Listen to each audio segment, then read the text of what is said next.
시청자 여러분 안녕하십니까. 중시전략센터 최은정입니다. 주말 잘 보내셨습니까? 자, 올해 4거래일만을 남겨둔 국내 주식시장이 오늘은 다소 숨고르기에 들어가면서 지루한 분위기를 자아내고 있습니다. 지난 주말이었죠. 중국이 기습적으로 기준금리를 0.25%포인트 인상했다라는 소식이 전해지면서 오늘 국내 시장에도 어느 정도 영향을 미치고 있습니다. 세계 경기가 둔화될 것이라는 우려 속에 코스피는 하락 출발했고 현재는 지난 거래일 대비 한 4포인트 조정받은 2025포인트 선에 거래가 되고 있습니다.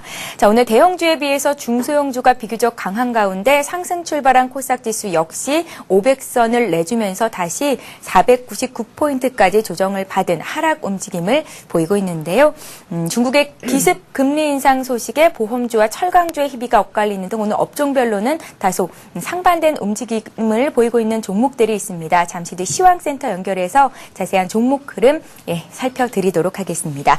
저희 증시전략센터에서는 여러분들의 종목을 상담해 드리는 시간 마련하고 있는데요. 무료 문자 번호죠. 013-3366-0110번으로 지금 바로 종목 상담 신청을 하실 수가 있습니다. 참여해 주시는 분들 중에서 저희가 두 분을 추첨해서 책 선물 마련하고 있는데요. 시장을 이기는 심리투자 법칙이라는 책 한 권과 함께 대한민국 2030 지금 당장 주식투자 시작하라라는 책이 마련이 되어 있으니까요. 여러분들의 많은 참여를 기다리고 있겠습니다. 자, 시장에 나와 있는 이슈들 정리를 해드립니다. 박미라 아나운서가 소개합니다.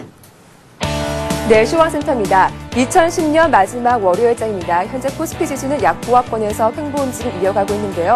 반반 뉴욕 증시는 크리스마스 연휴로 휴장한 가운데 중국이 깜짝 기준금리 인상을 발표하면서 국내 시장에도 영향을 주고 있습니다. 현재 외국인이 매수로 대응하면서 방어하고 있지만 기관의 매도가 만만치 않은 모습인데요. 이 시각 코스피 흐름부터 살펴보겠습니다. 현재 코스피는 2.6포인트 하락하 2026포인트 가리키고 있습니다. 오늘 출발은 2024포인트로 하락 출발했습니다. 지난 금요일 종가를 하회하면서 출발한 이후에 장 초반에 낙폭을 줄여가면서 5일선이 2032포인트까지 오르면서 빨간불 켜기도 했는데요. 하지만 장 초반 매수로 대응하던 기관이 매도로 포지션을 바꾸면서 2018포인트까지 하락하기도 했습니다. 하지만 이 시간 낙폭을 많이 줄여가면서 2020포인트 중반까지 올라온 모습입니다. 수급 내용 살펴보겠습니다. 현재 외국인이 나흘째 매수 우위를 보여주고 있습니다. 168억 원 매수 우위 보여주고 있는 가운데 개인이 이 시각 매수로 대응하고 있습니다. 하지만 기관 투신을 중심으로 강하게 매도로 보여주면서 지수에 부담을 주고 있습니다. 현재 기관이 539억 원 매도 우위 가리키고 있습니다. 이어서 코스닥 흐름도 살펴보겠습니다. 오늘 강보합으로 출발한 코스닥 장중 500선이 회복하기도 했습니다. 하지만 이 시간 낙폭을 키워가면서 현재 코스닥은 0.4포인트 하락한 499포인트 가리키고 있는데요. 오늘 출발 499포인트로 상승 출발한 이후에 501포인트까지 오르기도 했습니다. 이 시각 코스피 지수는 5일선과 21선, 60일선 모두 하회하면서 현재 486포인트인 120일 이평선 저항을 지지를 받으면서 약보합권에 움직이고 있습니다. 이러한 지수의 흐름 수급 내용으로 살펴보겠습니다.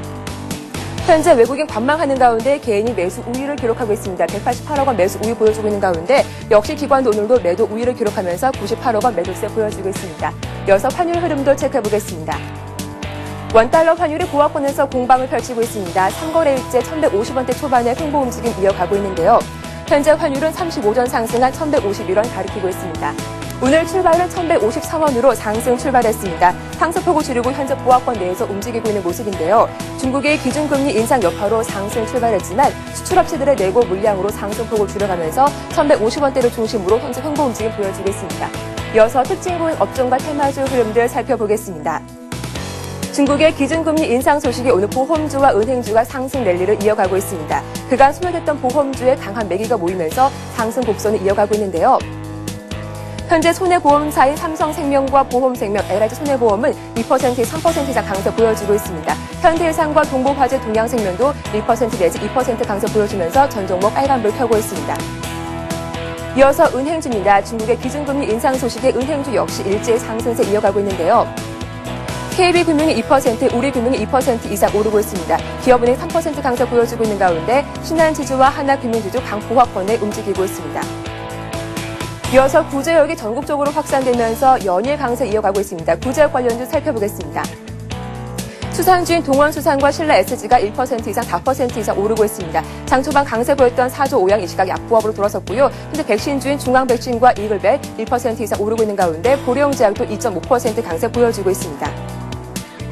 120조 원 규모로 추진 중인 한국과 중국의 해저터널 사업이 가시권에 들어오면서 관련 종목도 오늘 급등하고 있는데요. 살펴보겠습니다. 한국선제가 10% 이상 급등하고 있습니다. 울트라건설과 KT서브마린이 5% 나란히 오르고 있고요. 특수건설과 부산산업도 3% 이상 오르고 있습니다.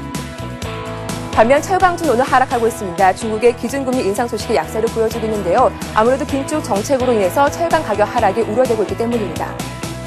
포스코가 1% 이상 조정받고 있습니다. 현대제철도 2% 이상 약세 보여주고 있는 가운데 현대 하이스코와 유니온스틸도 1% 이상 나란히 약세를 보여주고 있습니다. 지금까지 11시 구간 시장 상황 살펴봤습니다. 예, 코스피 지수가 다시 상승 전환을 했는데요. 상승폭은 크지 않습니다. 2028선에 거래가 되고 있고 코스닥은 500선 회복에 주력하는 모습입니다. 자, 오늘 증시전략센터를 함께해 주실 두 분의 전문가를 소개해 드리겠습니다. VSS의 정은성 팀장님 나오셨고요. 동부증권 일산지점의 박성일 연구원님과 함께하겠습니다. 안녕하세요. 안녕하세요. 예, 자, 전문가의 종목 배틀을 시작해 보겠습니다. 두 분의 전문가께서는 어떤 종목을 들고 계실까요? 먼저 정은성 팀장님의 포트폴리오를 확인해 보죠. 정은성 팀장님께서는 어떤 종목들을 들고 계실까요? 예, 포트에 대한 자신감이 그대로 드러나는 종목들이 아닌가 싶습니다. 오늘 매도하실 종목은 없으시고요. 5종목 모두 홀딩하시겠다라는 말씀이신데 신한지주가 20% 가까운 수익률, 이어서 현대건설 역시 20% 가까운 수익을 기록하고 있습니다. 지난 거래일 종가 기준의 수익률이고요. 현대차그룹이 현대건설을 인수할 가능성이 커졌다라는 말씀이셨고 현대건설이 수익이 나고 있습니다. GKL 같은 경우에는 4분기 호실적에 대한 기대감이 반영되면서 나흘째 상승을 보이고 있는데요. GKL 9% 가까운 수익률을 기록하고 있고요. 공작기계업체 심팩 역시 수익권에 있습니다. 정은성 팀장님. 네. 예, 포트 수익이 굉장히 좋으시거든요. 네. 어떤 종목을 다시 한번 AS를 받아볼까요? 일단 뭐 네. 가장 포트에서 말썽을 피우고 있는 종목이 지금 주성 엔지니어링이라는 종목인데요. 이게 이제 유일하게 좀 손실이 나 있는 그런 종목인데 오늘 일단 좀 반등이 나타나고 있습니다. 단기 2만 원대를 고점으로 인식한 이후에 주가가 좀 하락을 하면서 18,500원대까지 주가가 하락을 했었는데 사실은 이 기간대에 나왔던 물량들이 보면은 외국인 투자자들의 물량이 조금 나왔었거든요.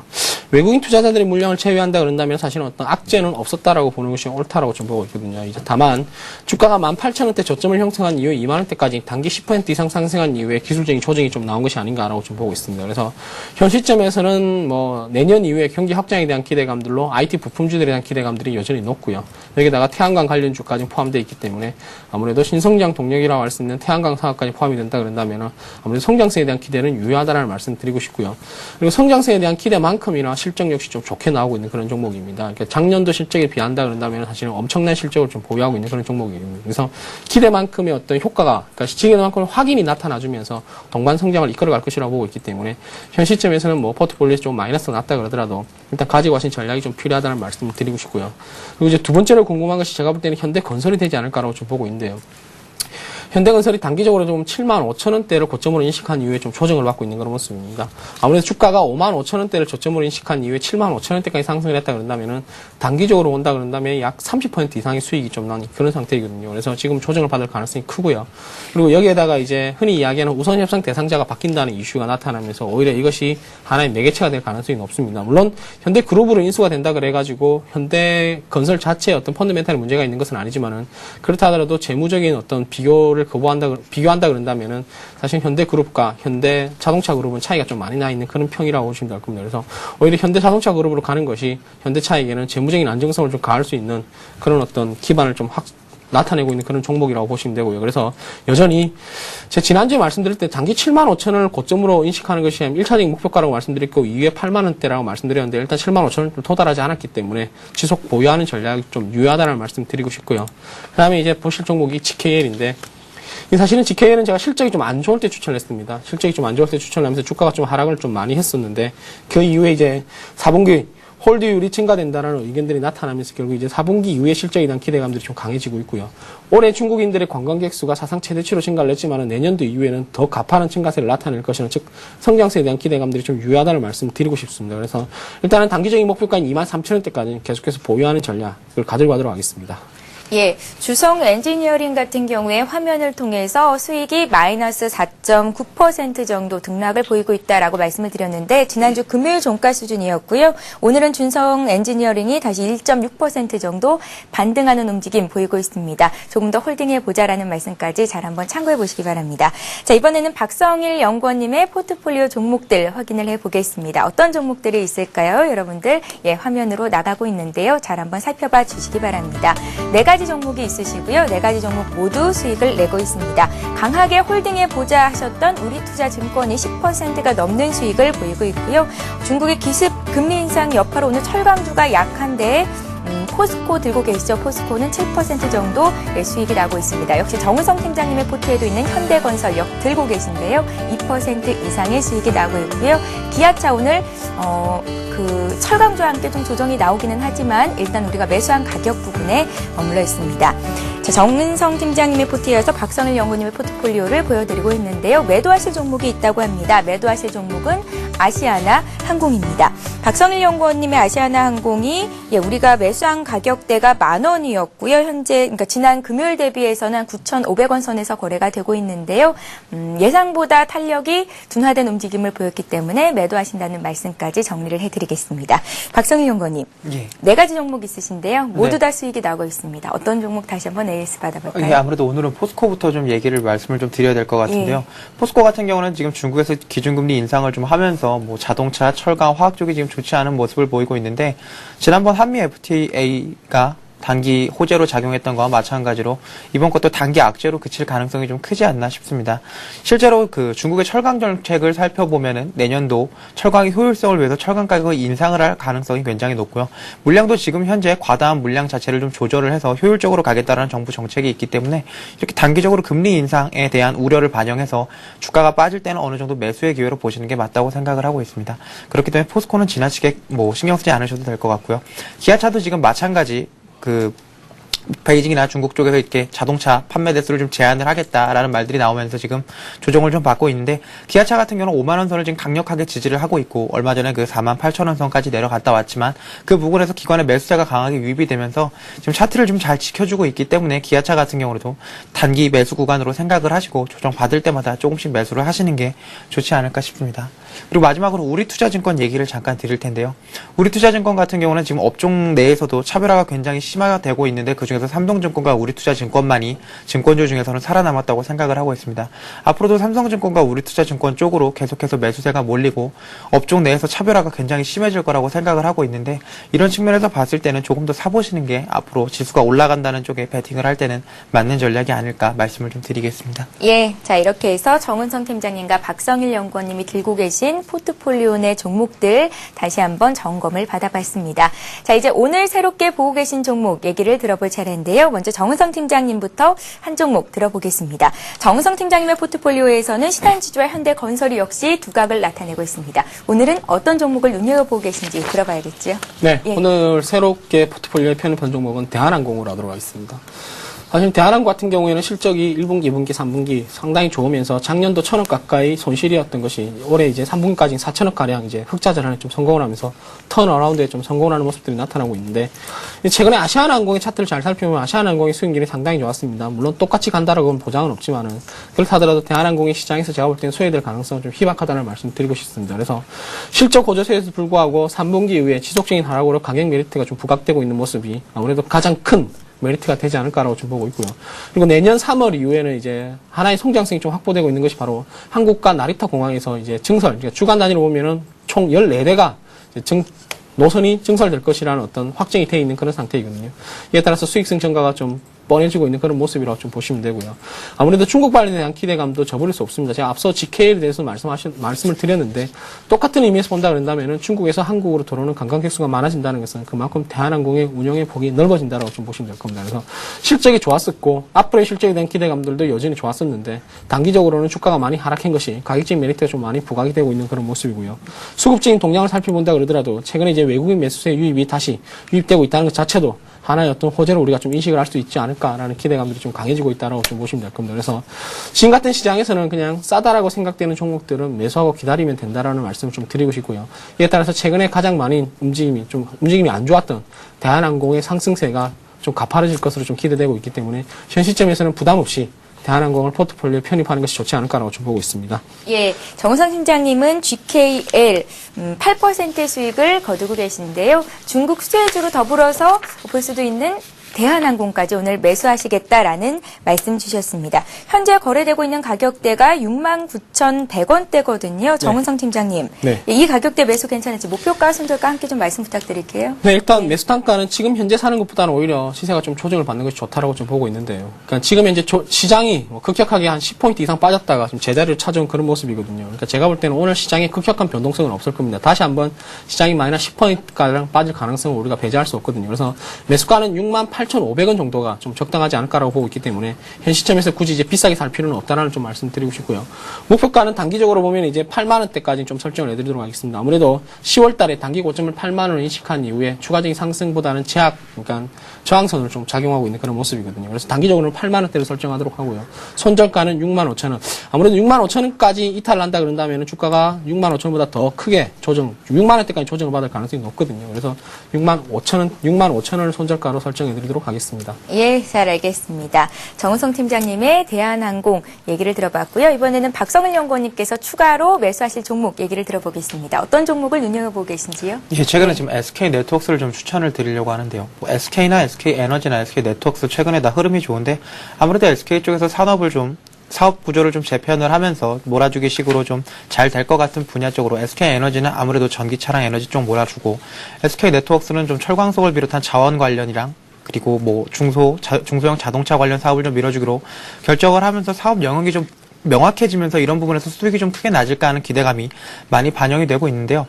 SK네트워크스 같은 경우는 1년 반 정도 장기간 횡보를 했습니다. 이유를 따져보자고 한다면 뭐 워낙 복잡한 상사 관련된 일을 하고 있다 보니까 복합 기업으로서 어떤 메리트를 찾기가 쉽지가 않았습니다. 일정 뭐 중고차 부분에서 수익성이 좀 있다고 하면은 뭐 상사 부분에서 좀 마이너스가 나고 이렇게 모멘텀을 찾기가 쉽지 않았는데 요번에 SK에너지 쪽에서 지금 석탄 관련해서 광산을 좀 인수를 받고 또 SK 스피드메이트와 SK 엔카가 병합을 한다고 가정을 했을 때는 아무래도 중고차 사업하고 상사 부분 모두가 시너지를 좀 낼 수 있는 기반이 좀 마련되지 않았나 싶다는 생각을 좀 하고 있고요.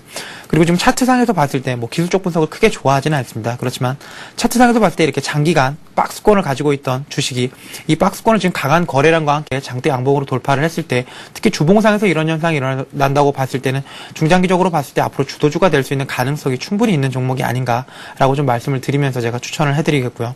매입 가격을 봤을 때는 일단 일봉상에서 단기적으로 한 5일선의 지지를 받고 있는 13,000원 선에서 매입하시는 게 괜찮을 것 같고요.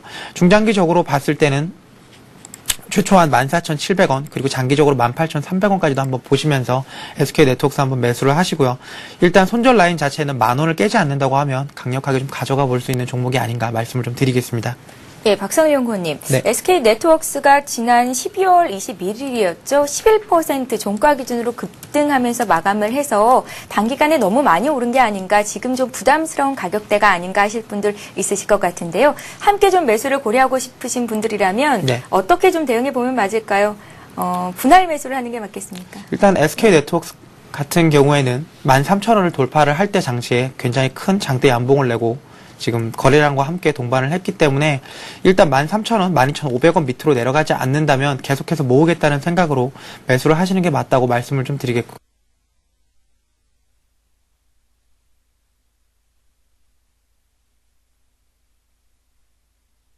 는 중장기적으로 가져가 보시는 게 좋지 않나 싶습니다. 예, 잘 알겠습니다. 이렇게 해서 정은성 팀장님과 박성일 연구원님의 새로운 종목, 추천 종목까지 들어봤습니다. 만약 오늘 장에서 말씀하신 매수가가 나오지 않을 경우에는 포트의 편입이 실패가 되니까요. 함께 하신 분들은 꼭 매수가, 목표가, 손절가 잘 메모를 해두시기 바랍니다. 자, 이번 시간은 시청자 여러분들의 종목을 상담해 드리는 시간이죠. 스타 Q&A 시간을 이어갑니다.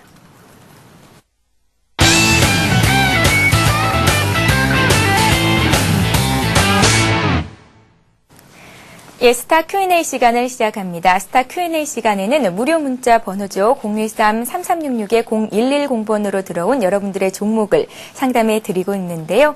상담해 주신 분들, 요청해 주신 분들 중에서 저희가 두 분을 추첨해서 책 선물도 드리고 있으니까요. 많은 참여를 기다리고 있겠습니다. 자, 먼저 들어온 종목부터 해결을 해드리겠습니다. 2752님의 종목인데요. SK입니다. SK를 14만 1,000원에 20% 가지고 계시다고 문의를 하셨는데요. 3년 넘게 보유하고 계시다고요. 이제야 원금에 도달했네요. 매도가 알고 싶습니다. 라고 문의를 하셨습니다. 정은성 팀장님께 여쭤보죠. 이분을 보고 이런 생각을 했습니다. 정말 인간 승리가 아닌가. 2008년 금융위기 때 주가가 5만 원대까지 떨어졌었거든요. 네. 정은성 팀장님. 네. 이런 뚝심 가지신 분들 참 대단하다는 생각이 드는데 어떻게 해볼까요? 이런 분들은 네. 주식 투자하셔도 된다라고 제가 감히 자신 있게 좀 말씀해 드리는데 사실 그만큼 자신감이 있었다는 것이거든요. 예, 종목에 대한 자신감. 그렇죠. 예. 종목에 대한 자신감이라든가 기업에 대한 어떤 자신감들이 좀 고선에 좀 배어 있는 그런 어떤 분이 아닌가라고 좀 보고 있는데요. 일단은 뭐 어려운 시절 잘 견디는 거에 대해서 제가 정말 진심으로 축하의 말씀 좀 드리고 싶은데요. SK 같은 경우에는 오래 보유하고 있었던 만큼 SK 어떤 회사에 대해서는 뭐 어떻게 본다 그러면 저보다 더 잘 아실 수도 있다는 좀 말씀드리고 싶은데요. 일단 SK 같은 경우는 최근에 움직임이 상당히 좋습니다. SK를 포함한 SK 네트워크스와 SK 에너지에 대한 움직임들이 상당히 좋은데 이렇게 상당히 좋은 움직임들을 나타낸 이유가 세대 교체를 단행함으로 인해 가지고 신사업 어떤 성장에 대한 기대감들이 좀 강해지고 있고 이에 따라서 그룹이 동반 성장할 것이라는 어떤 증권사들의 어떤 의견들이 나타나면서 최근에 움직임이 좋아지고 있는 그런 모습인데요.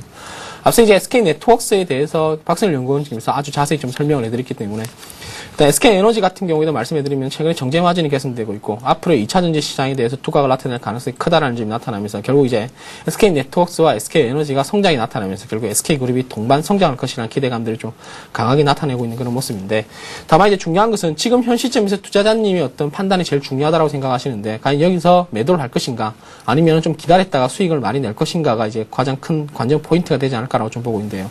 최근에 주가 움직임을 잘 살펴보면 최근에 주가 움직임은 딱 10,000원대에서 형성이 되고 있습니다. 11만 5천원에서 12만 5천원, 12만 5천원에서 13만 5천원대까지 만원대에서 좀 행보를 하고 있는 그런 모습이거든요.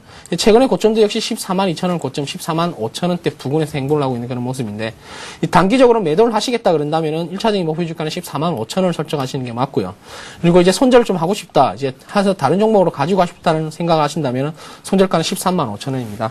다만 이제 조금 더 길게 가지고 가고 싶고 수익을 좀 많이 보고 싶다라고 생각하신다 그런다면은 저는 감히 이제 17만 5천원대까지 조금 설정을 좀 해드리고 싶은 그런 마음인데 아무래도 그룹 동반 성장에 대한 기대감들이 좀 강해지고 있고 신사업에 대한 성장 동력도 좀 강해지고 있는 그런 모습이고요. 여기에 따라서 주식시장이 최소 내년도까지는 호황을 보일 것이라고 본다 그런다면은 앞으로의 SK는 그룹 SK 에너지와 SK 네트워크스와 동반 성장할 가능성이 높거든요. 그래서 단기적으로 제가 볼 때 17만 5천원대까지는 충분히 주가가 상승할 여력이 남아있다는 점을 감안한다면은 일단은 17만 5천원대를 목표가로 설정하시는 게 좋지 않을까라고 좀 보고 있습니다. 예, 정우성 팀장님. 네. 지금 막 들어온 종목 중에 또 SK가 들어와 있는데요. 네. 이분께서는 13만 6천원에 사셨다고요. 네. 매수한 지 이분 역시 몇 년도 했다고 방금 말씀하신 그 내용들 이분 역시 참고하시면 괜찮을까요? 네, 일단 뭐 비슷한 의견이라고 보시면 예. 될 겁니다. 아무래도 종목에 대한 의견이 종목이 같은 종목이기 때문에 제가 지금 말씀드렸던 것이 똑같이 판단을 해서 똑같이 어떤 뭐 투자에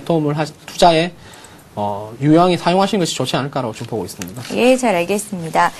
자, 사전 통보 없이 유상증자를 실시하려 했던 중국 원양자원 때문에 국내 상장된 중국 기업을 바라보는 신뢰도가 좀 참 많이 무너졌었죠. 아직까지도 주가 회복을 하지 못하고 있는 상황인데요. 이 중에서도 차이나 하우란이라는 종목이 문의 들어와 있습니다. 주로 폐지를 재활용하는 업체라고 알고 있는데 이 차이나 하우란을 5,900원에 20% 갖고 계신 분 9517님이시고요. 걱정입니다. 시원한 상담 부탁드립니다. 문제 남기셨습니다. 박성일 연구원님께 여쭤볼게요. 예, 차이나 하오란 같은 경우는 아무래도 중국 원양자원 이후로 계속해서 지금 추가적으로 하락을 하고 있는데 이것뿐만 아니라 뭐 차이나 킹을 비롯한 다른 뭐 동아 체육용품을 비롯해서 대부분 중국 관련 기업들이 빠지고 있는 상황입니다. 이런 상황에서 어떤 대책을 마련해 보자고 한다면 일단 이런 건 기술적으로 좀 말씀을 드려야 될 텐데요. 차트상에서 이렇게 흘러내리고 있는 종목들 같은 경우는 방향성을 좀 인정해 주셔야 됩니다. 지금 밑으로 내려가고 있는데 지금이 바닥일 거다 이런 생각을 하시기보다는 실제로 좀 바닥을 형성한 이후부터 생각을 하시는 게 맞는 것 같고 5만 5천 원 이상에서 좀 매수를 하셨다고 하면 지금 손실이 좀 많이 나신 상황인데요. 비중이 크지 않다고 한다면 일단은 추가적으로 매입을 해서 죄송합니다. 단기적으로 중국 관련 이슈가 좀 발생을 했을 때 매도를 하시는 전략을 하셔야 될 텐데 중국 관련 이슈는 매년 한두 번씩 기회를 주고 있습니다. 얼마 전에 중국 원양자원이나 차이나우랑 크게 한번 올랐었는데요. 기회를 줄 때를 찾아야 할 텐데 그때까지는 일단은 인내를 하시는 게 맞는 거라고 보고 있고 폐지 산업 자체가 그렇게 변동성이 크지는 않습니다. 지금 중국이 긴축 정책을 시행하고 있지만 직접적으로 정책에 대한 영향을 받을 거라고 예상도 하고 있지 않고 실적 자체도 지금 전분기 대비해서 30% 이상 상승을 하고 있는 아주 좋은 흐름을 보이고 있는데 일단 이런 투심 자체가 회복이 될 때까지는 기다리시는 게 맞을 것 같고 차트를 봤을 때 일단 바닥이 형성된다고 한다면 바닥권에서 조금 더 매수를 해서 평단을 좀 낮춰두시는 전략 그리고 다시 한번 상승의 기회를 노려보시는 전략 말씀 한번 드리겠습니다. 예, 차이나 하우라는 홀딩 해보자라는 말씀이셨고요. 자, 이번에 오미디어 홀딩스 봐드리겠습니다. 9540님께서 문의를 하셨고 34,000원에 비중은 적지를 않으셨어요. 차트는 횡보를 하는데 내년에는 에너지 분출을 할 수 있겠습니까? 라고 문의를 하셨습니다. 네, 일단 뭐 차트가 횡보를 한다는 것은 그만큼 에너지를 축적하는 과정이라고 좀 보시면 예. 되는데요. 사실은 급격하게 상승한 이후에 횡보를 한다 그런다면 에너지 축적보다는 어느 정도 물량을 털어나가면서 이후에 급락을 좀 예상을 해볼 수 있는 그런 모습이지 않아요. 이 오미디어 홀딩스 같은 경우에는 지난 10월 15일 CJ 홈쇼핑과 분할된 이후에 다시 코스닥이 재상장되면서 이제 급락이 나타났었거든요. 급락이 나타나면서 27,000원대를 저점으로 형성한 이후에 주가가 이제 횡보를 하고 있는 그런 모습인데 이렇게 된다 그런다면은 급락 이후의 횡보다 그러면 이제 바닥을 찾아가고 있는 그런 모습이라고 좀 보시면 되거든요. 그래서 지금은 제가 볼 때는 바닥을 좀 다져가고 있지 않냐라고 좀 보고 있습니다. 그래서 방송 규제 완화에 대한 효과라든가 아니면 수신료 인상에 대한 기대감들이 결국 이제 오미디어 홀딩스의 어떤 수익률을 좀 강화시켜줄 요인이 좀 크다라고 점을 보신다 그런다면은 일단 제가 볼 때는 현 시점에서 매도보다는 비중이 얼마인지는 모르겠지만은 비중이 15%에서 20% 정도 적정하다 그런다면은 지속적으로 좀 부여하면서 나중에 좀 이 어떤 행보 장세를 마무리하면서 시세 분석이 좀 크게 나타날 때 수익을 좀 즐기시라는 말씀을 좀 드리고 싶습니다. 예, 알겠습니다. 자, 이번에 에이스 디지텍 상담을 해드리겠습니다. 0691님께서 문의하셨고요. 21,600원에 30% 가지고 계시다고 너무 많이 주가가 내려서 매도를 해야 될지 고려하고 계시다고 하는데 그래도 오늘 2% 가까이 반등이 나오고 있습니다. 박성일 연구원님께서 이 종목 어떻게 보고 계신지 여쭤봐 드릴게요. 예. 에이스 디지텍 같은 경우는 일단 삼성전자의 평광용 필름을 좀 납품하는 업체인데요. 강력한 좀 수요처가 있기 때문에 다행히 어느 정도 주가의 하방 경직성을 막고는 있는데 평광필름 자체가 뭐 2011년에도 계속해서 성장할 수 있는 산업이라고 보기엔 좀 무리가 있습니다. 대표적으로 뭐 신화인터텍이나 에이스 디지텍이 그 예라고 할 수 있을 텐데요. 두 개 다 충분히 좋은 수요처를 갖고 있고 실적도 나왔음에도 불구하고 주가가 못 가고 있는 건 아무래도 그 기술에 대한 의심이 좀 아닐까 싶습니다. 뭐 AMOLED가 조금 더 활성화가 되기 시작을 한다고 하면 평광용 필름이나 백라인 유닛 같은 경우가 계속해서 수요가 좀 줄어들 수밖에 없다는 미래 예측 자체가 주가에 좀 많이 반영이 되고 있는데요. 현재 상황에서 봤을 때에는 다시 한번 그 차트상에서 지지를 받고 있기 때문에 매도를 고려하실 단계는 아닙니다. 그렇지만 실제로 일봉을 좀 보면서 설명을 드리면 지금 지지를 받고 있는 이 라인이 다시 한번 깨진다고 한다면 중장기적으로 봤을 때 차트는 계속해서 방향성을 띠고 아래쪽으로 갈 확률이 높습니다. 그렇기 때문에 지금이 가장 굉장히 중요한 지점이라고 제가 좀 말씀을 드리겠고요. 지금 현 지점에서 18,750원, 18,500원 사이를 지지를 받지 못한다고 한다면 신중히 생각을 한번 해보시고 매도하시는 의견 제가 말씀 한번 드리겠습니다. 예, 잘 알겠습니다. 자, 이번에 현대백화점 들어와 있는데요. 봐드릴게요. 현대백화점을 129,000원에 20% 가지고 계시다고요. 매도 시점 알고 싶습니다 하셨습니다. 예, 수익을 보고 계시네요. 정승 팀장님. 네, 일단 뭐 매도 시점부터 말씀해드리면은 129,000원이고 지금 수익권이면은 뭐 현 시점에서는 매도보다는 오히려 가지고 가시는 전략이 좀 더 유리하지 않을까라고 보고 있는데 단기적으로는 전고점이라고 할 수 있는 149,000원 즉 15만원대까지 한번 보시라는 말씀을 좀 드리고 싶습니다. 아무래도 10월 7일날 고점을 형성한 이후에 주가가 좀 단기적으로 급락을 하면서 이후에 이제 다시 재반등이 나타나고 있는데 제가 볼 때 이제 바닥 다지고 다시 이제 반등의 시점이 나왔다라고 좀 보시면 되는데요. 현대백화점 같은 경우는 과연 이제 얼마나 성장할까가 주가의 가장 큰 요인이라고 보시면 될 겁니다. 올해의 어떤 학습 목표를 올해의 어떤 복습을 하면서 내년을 예상해 볼 필요가 있다고 좀 보시면 될 건데 올해 같은 경우에는 그 유통시장에서 가장 크게 활발하게 나타난 것이 바로 M&A라고 보시면 될 겁니다. 롯데가 거의 뭐 독식을 하면서 결국 이제 M&A 시장에 대한 기대감들이 내년까지 연결이 되고 있는 그런 모습이거든요. 그것이 뭐냐면은 결국 이제 유통업체들 같은 경우에는 한국 내 시장에서는 지금 포화 상태라고 좀 보시면 될 겁니다. 그러니까 여기서 성장을 하기 위해서는 결국 이제 다른 해외로 진출을 한다든가 아니면 M&A가 진행이 돼야 된다라는 것이 맞거든요. 그래서 그런 의미에서 본다 그런다면은 내년에도 유통업체들의 본격적인 M&A 경쟁은 일어날 가능성이 높고요. 이에 따라서 성장성에 대한 기대감들도 여전히 유효하다는 말씀을 드리고 싶고요. 여기에다가 백화점 같은 경우에는 경기 회복에 따라서 매출이 좀 급속도로 늘어나는 경향이 있거든요. 올 같은 경우에가 금융위기 이후에 경기 회복 수준이라 그런다면 내년 이후에는 본격적인 경기 확장기라는 점을 감안한다 그런다면 내년도 실적이 올해보다 더 좋아질 것이라고 좀 보고 있고요. 여기에다가 유통 3사 중에 즉 롯데라든가 신세계 중에서 이제 가장 많이 저평가되어 있는 것이 바로 현대백화점이거든요. 그런 의미에서 본다 그런다면 가격적 메리트가 부각될 가능성이 높고요. 그러면은 지금보다는 좀 15만 원대까지 우리가 목표 주가를 설정할 수 있지 않을까라고 좀 보고 있기 때문에 조급해하지 마시고 여유롭게 그냥 가지고 가신 전략을 좀 말씀해 드리도록 하겠습니다. 예, 잘 알겠습니다. 자, 이번에 영우통신이라는 종목 봐드릴 텐데요. 이분 역시 1년 정도 보유를 하셨다고 합니다. 2752님의 종목이고요. 9,000원에 15% 1년 정도 보유 중인데요. 상담해 주십시오. 원금을 회복할 수 있을까 하셨습니다. 1년 정도 들고 계셨다면 그 사이에 원금 회복과 동시에 수익을 볼 기회도 몇 번 있기는 했었거든요. 박성일 연구원님. 예. 이 종목을 이렇게 장기간 들고 가는 거 어떻게 보십니까? 예, 영우통신을 좀 장기간 가져가시는 이유도 저도 참 궁금한데요. 영우통신은 장기간으로 가져가실 만한 종목은 사실 아닙니다. KT를 비롯한 통신주들을 보셨을 때 통신주들은 일정한 박스권을 형성하고 실제로 모멘텀이 발생을 한다고 해도 크게 주가에 반영이 되지가 않습니다. 영우통신 같은 경우는 뭐 와이브로나 LTE 그리고 트래픽, 무선 트래픽 증가에 대한 수혜를 좀 받을 거라고 예상이 되면서 11,000원, 만원까지도 트라이를 했던 종목인데 실제로 영우통신을 비롯한 통신주들 대부분이 굉장히 쌉니다. 실적도 잘 나오고 있고 스마트폰이 활성화된다고 하면 다른 업체들과 마찬가지로 영우통신의 실적도 굉장히 개선이 될 거라고 보는데 그런 거에도 불구하고 주가가 이렇게 못 가는 건 아무래도 통신이라는 업종 자체에 대한 특성이 아닐까 싶습니다. 대한민국에서 통신이라는 업종 자체는 배당주에 대한 인식이 굉장히 강하고요.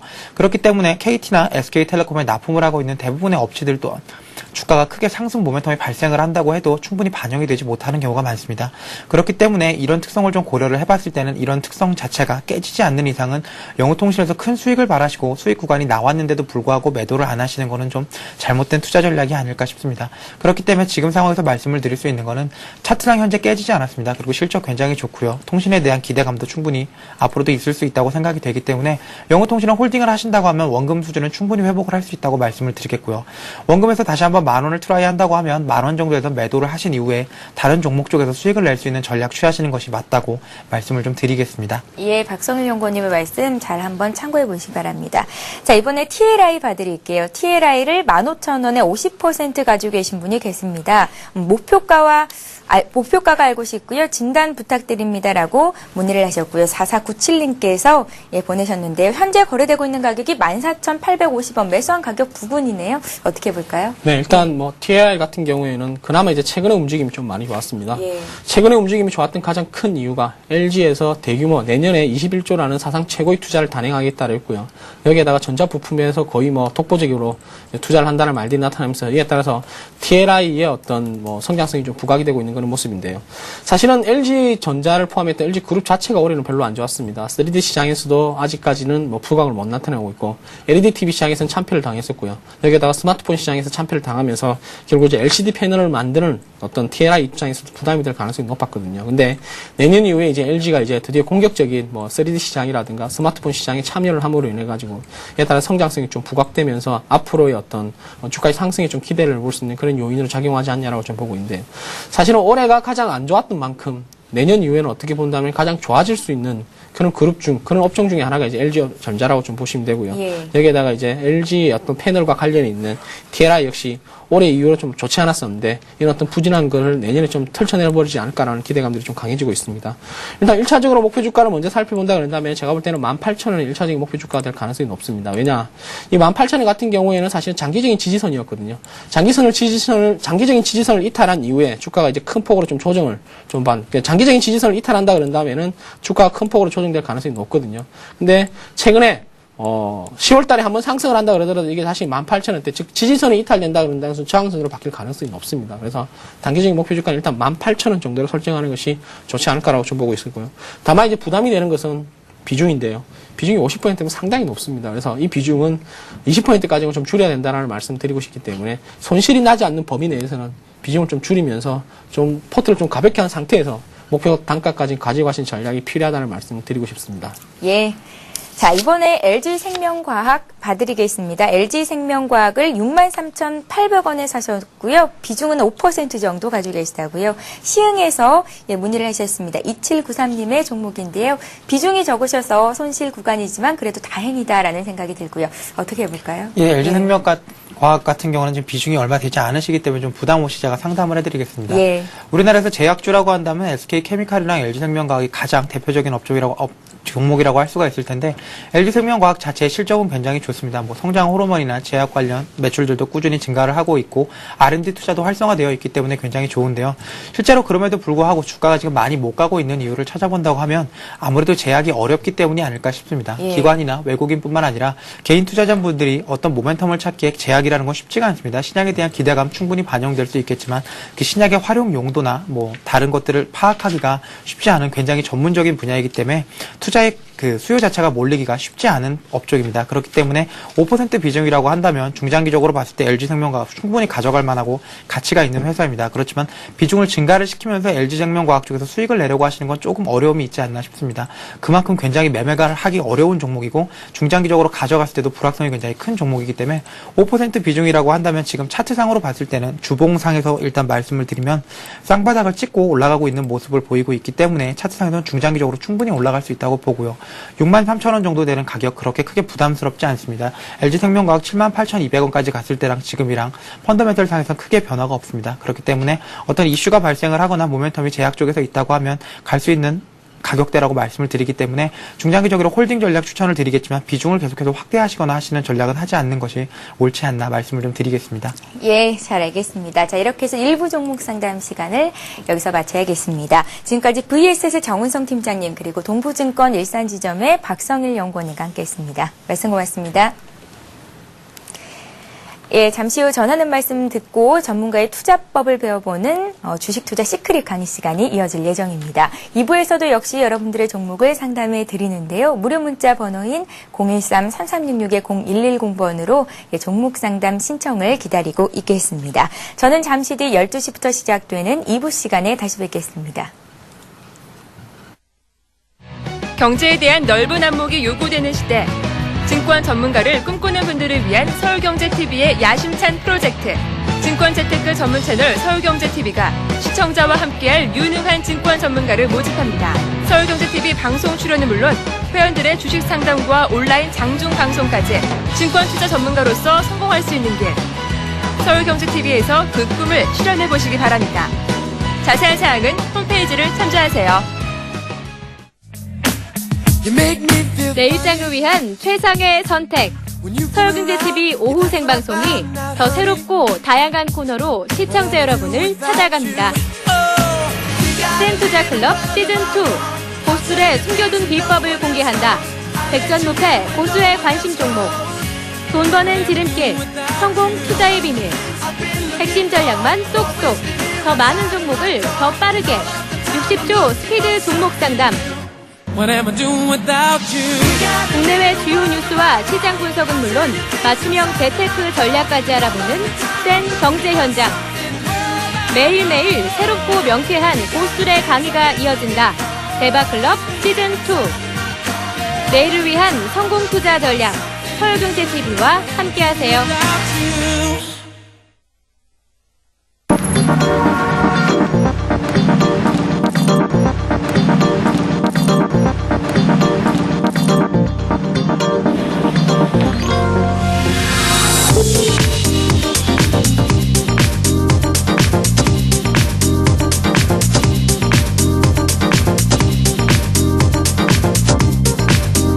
블룸버그 TV 국내 독점 채널 서울경제TV.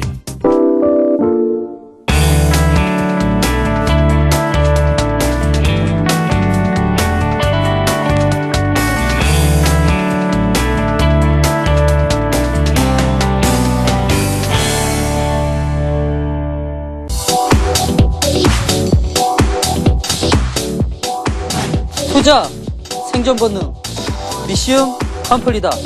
검투사 김현우입니다.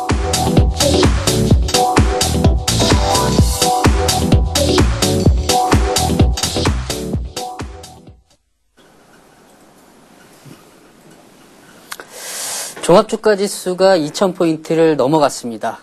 모두가 축제 분위기에 있어야 됨에도 불구하고 저는 서울경제TV를 오기 전에 이런 통화를 나눴습니다.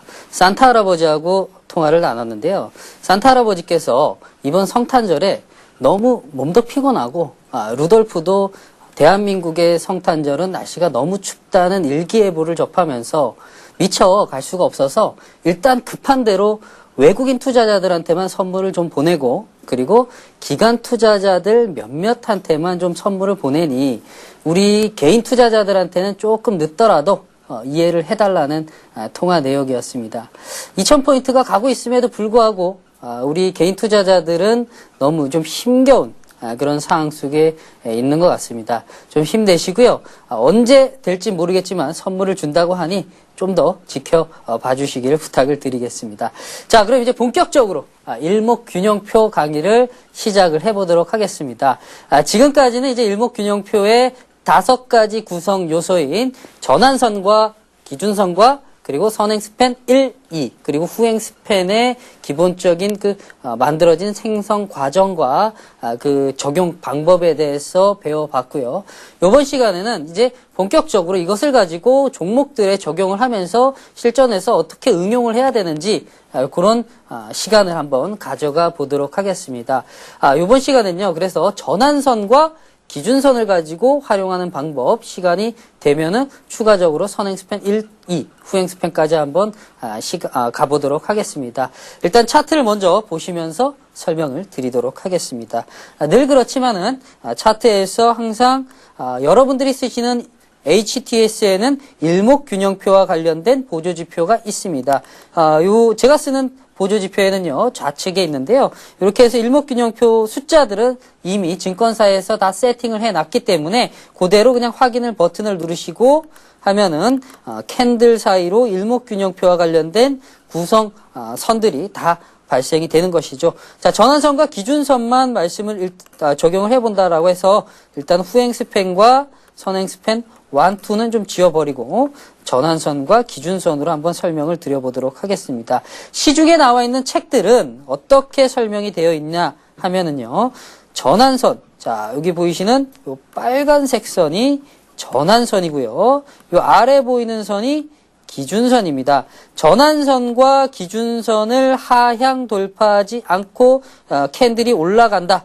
돌파되지 않았죠? 돌파되지 않고 지금 보시는 현대미포조선처럼 상방향으로 올라가는 것은 추세 상승이 발생이 되고 있다라고 생각을 하시면 되고요. 좀 더 뒤로 확대해서 보도록 하겠습니다. 자, 마찬가지로 전환선과 기준선이 돌파되지 않고 가는 시점대, 이 시점대가 추세가 상승으로 이어지고 있다라고 생각하시면 되는 겁니다. 다만 이제 전환선이 돌파됐을 경우에는 기준선도 지지선의 역할을 하니까요. 지금 같은 이런 시점대 지지선의 역할을 하니까 이 두 선을 일단은 함께 보시면서 접근을 하시는 게 바람직해 보인다라는 말씀을 드리고 싶고 그리고 역전이라든지 호전과 같은 얘기가 있는데요. 역전이라고 하는 것은 전환선이 기준선을 하향 돌파하는 시점, 이동평균선으로 따지면은 데드크로스라고 생각을 하시면 되고요. 그리고 전환선이 기준선을 상향 돌파하는 것을 호전이라고 한다. 역전이라는 사전적 정의는 형세가 뒤집혀짐이라고 생각을 하시면 됩니다. 형세가 뒤집혀져서 추세가 하락으로 가는 것이고, 그리고 호전이라는 것은 병세가 나아지다. 무슨 일이 잘 풀리기 시작한다. 라고 사전에서 정의가 되어 있는 것이죠. 자, 그래서 한번 적용을 한번 해보도록 할 텐데요. 자, 역전 시점이 언제입니까? 호전 시점이 언제죠? 자, 이 시점이죠. 전환선이 바로 기준선을 돌파하는 시점대. 매수를 하게 된다면 이런 시점대에서 매수를 하게 되는 것이죠. 자, 다시 한번 보도록 하겠습니다. 이런 시점대에서 1차 매수를 하게 되는 것이죠. 그러나 나는 좀 성질이 급해서 조금 더 선침해를 해보겠다라고 생각하시는 분들은 전환선을 돌파하는, 캔들이 돌파하는 시점대, 이러한 지점대에서 다시 1차 매수를 할 수가 있는 것이죠. 그래서 매매 타이밍은 두 번이 나오게 되는 겁니다. 한 번, 그리고 전환선이 기준선 돌파하는 시점대 두 번. 자, 이렇게 해서 일반적으로 일반적인 책에서 나와 있는 그 매매법은 이러한 매매법이 있다라는 것을 말씀을 드리고 싶고요. 반대로 자, 2차로 매도하는 시점대를 한번 잡아보도록 하겠습니다. 역전이 되는 시점대, 요런 시점대죠. 전환선이 기준선을 하향 돌파하는 시점대에서 매도를 하면 되겠고, 다만 이거 가기 전에 지금은 올라왔지만은 다만 그냥 캔들 자체가 기준선을 하향 돌파할 때는 당연히 매도를 해야 되겠죠. 여기서는 이제 3번에 매도할 수 있는 기회가 오는데요.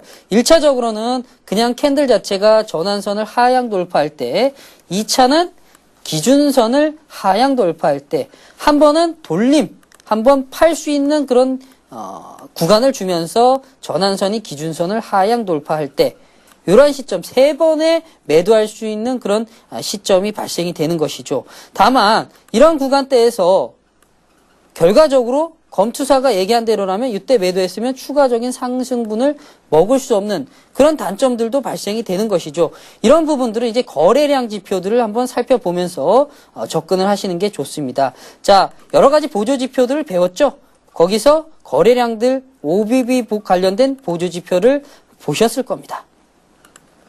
자, 여기서 어떻게 적용을 해보냐. 가령 전환선이 언제쯤이 좋을까요? 전환선이 이렇게 하향 돌파되는 시점대, 전환선이 기준선을 하향 돌파되는 이 시점대 검투사가 매도를 하라 그랬는데, 이 시점대에서 거래량, OBB 거래량 지표들을 살펴보게 되면은 뭐 좀 빠지는 부분들이 있긴 하지만은 거래량들이 특정 지정 구간대에서 지지를 받으면서 더 빠지지 않습니다. 물량들이 주가가 빠지게 되면 물량들을 던지니까 빠지는 건데 오히려 빠지지 않고 적당량만 외도물 차익 실현을 하면서 오히려 거래량들이 늘어난다? 그렇다면은 여러 가지 보조 지표들과 함께 섞어서 접근을 한다라고 했을 경우에는 뭐 상당히 다시 한번 좀 더 중장기 투자를 하시는 분들이라면 이 구간대에서 좀 매도하지 않고 좀 더 들고 가 보시는 것도 나쁘진 않을 것 같고, 기술적 분석상으로 놓고 보더라도 이동평균선 지점대 뭐 가령 이러한 구간대에서 좀 더 확인을 하고 들어가는 것도 나쁘지 않은 그런 다양한 변수들을 좀 생각해 보시면 좋겠고요. 다만 이때는 좀 실전 매매에서는 좀 견디기가 힘들겠죠. 이 구간대에서 상당히 많이 빠지고 있기 때문에 좀 확대를 해보도록 하겠습니다. 뭐 20만 5천 원대에서 한 18만 원까지 빠지게 되면 실전에서는 좀 견디기가 힘든 부분들도 없지 않아 있다. 그렇지만은 이런 식으로 사용을 하면 된다라는 정도로만 이해를 하시라는 차원에서 말씀을 드린 거니까요. 그 점 좀 생각을 해주시고요. 그리고 다음 종목으로 한번 넘어가 보도록 하겠습니다. 동부화재라는 종목, 요즘 최근 들어서 증권주들, 보험주들 상당히 많이 올라가고 있는데요. 동부화재 한번 보도록 하겠습니다. 동부화재를 통한 그 일목균형표 사용 방법은요, 또 다른 방법을 한번 제가 적용을 해보도록 하겠습니다. 시중에 나와 있는 책에서 설명하는 방법이 아니고요. 이주목구 상진이 도입한, 일목균형표에 도입한 그 숫자들을 가지고 한번 캔들 카운팅을 해서 캔들을 한번 세보겠다. 세면서 단기 조정폭이 얼마나 되는지, 상승폭이 얼마가 되는지를 한번 잡아보도록 하겠습니다. 자, 캔들 카운팅이라고 하는 것은 캔들을 카운팅한다. 숫자를 세겠다라는 건데, 이것도 HTS에 모두 다 기능이 있으니까요. 그 점 잊지 마시고요. 자, 캔들 카운팅, 동부화재를 가지고 캔들 카운팅을 해보도록 하겠습니다. 여기서 말씀드리고 싶은 것은요. 9일. 상승할 전환선이 9일로 적혀 있는데요. 상승할 수 있는 최대 단기 상승치는 9일이다. 이렇게 이주목구 상진은 정의를 하고 있습니다. 그런데 상승치의 반대가 되는 최대 단기 조정은 6일이다. 그 부분에 있어서는 뭐 주역에서 뽑아낸 수치들을 말씀을 드리는 거고, 뭐 제가 다 말씀드릴 수 없는 거고요. 6일이다라는 것만 좀 이해를 하시면 될 것 같습니다. 그렇다면은 추세가 아니라 단기적인 폭을 가지고 한번 제가 캔들 카운팅을 통해서 그 사실이 맞는지 아닌지를 한번 뽑아보도록 하겠습니다. 자, 캔들 카운팅 들어가도록 하겠습니다.